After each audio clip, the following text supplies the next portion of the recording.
ზვიად ყვირელაშვილი გამგებლის თანამდებობაზე ყველაზე მისაღები კანდიდატი იყო ალექსანდრე სირბილაშვილისა და ფრაქციის სხვა წევრებისათვის. ახლა უკვირს რატომ გვიანდება გამგებლის არჩევა.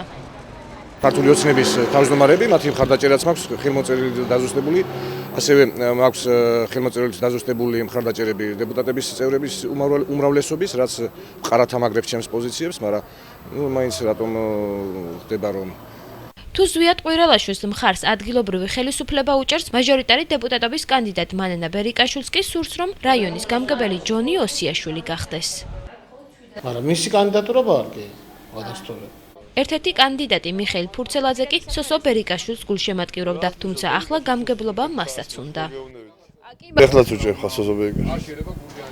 და თქვენი კანდიდატურა რატო დააყენეთ? ეგ ჩემპიონატის საქმეა ხა. კიდევ ერთი კანდიდატი ელენე მოდებაძე კი ბავშვობის მეგობარ ალექსანდრე სირბილაშვილს მოსაცდელში ზუსტად 3 საათი ელოდა, რათა გამგებლის საკითხზე რაიმე ინფორმაცია გაეგო.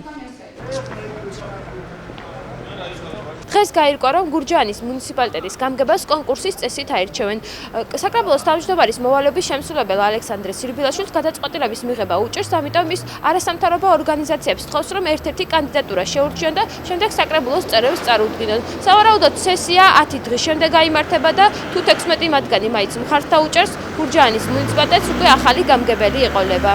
შეიქმნება საკონკურსო კომისია, კომპეტენტური კომისია, რომელიც ძირითადად დაკომპლექტება არასამთავრობო სექტორის წარმომადგენლებით. ვფიქრობ, რომ აბსოლუტურად ყველა არასამთავრობო სექტორის წარმომადგენელმა გურჯაანის მუნიციპალიტეტის საჭირო იქნება მოვიწვევთ კიდეც, მიიღოს მონაწილეობა ამ კონკურსში, ასევე მოწვეული იქნეს სპეციალისტები, იურისტები, ან ეკონომისტები, რომლებიც უნდა შეაფასონ კანდიდატურის თვისებები, განათლება, კვალიფიკაცია, მისი გამოცდილება. ტელეკომპანია გურჯაანის აღმასრულებელი დირექტორი ლევან ალექსიშვილი გამგებლის არჩევაში მონაწილეობის მიღებას არაპირებს და სხვა ორგანიზაციებსაც დაფიქრებისკენ მოუწოდებს.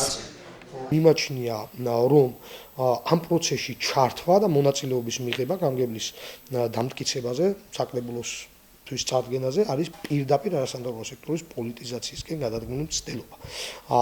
შესაბამისადაც მოუწოდებ ჩემს კოლეგებს არასამთავრობო სექტორის წარმომადგენლებს, რომ კარგად დაფიქრდნენ, თუ ვინ მიიღებს ასეთი ტიპის კომისიაში მონაწილეობას, რადგან ეს ალბათ პირდაპირ აისახება შემდეგ მათ სანდოობაზე, მათ დამოუკიდებლობის ხარისხზე და იმ კონტექსტზე, რომ ისინი არ იყვნენ ზოგადად პოლიტიკურ პროცესში ჩართული. ვინ ან რა კრიტერიუმებით აირჩევენ არასამთავრობო ორგანიზაციებს, ეს საკითხები საკრებულოში ჯერ არ დაუზუსტებიათ.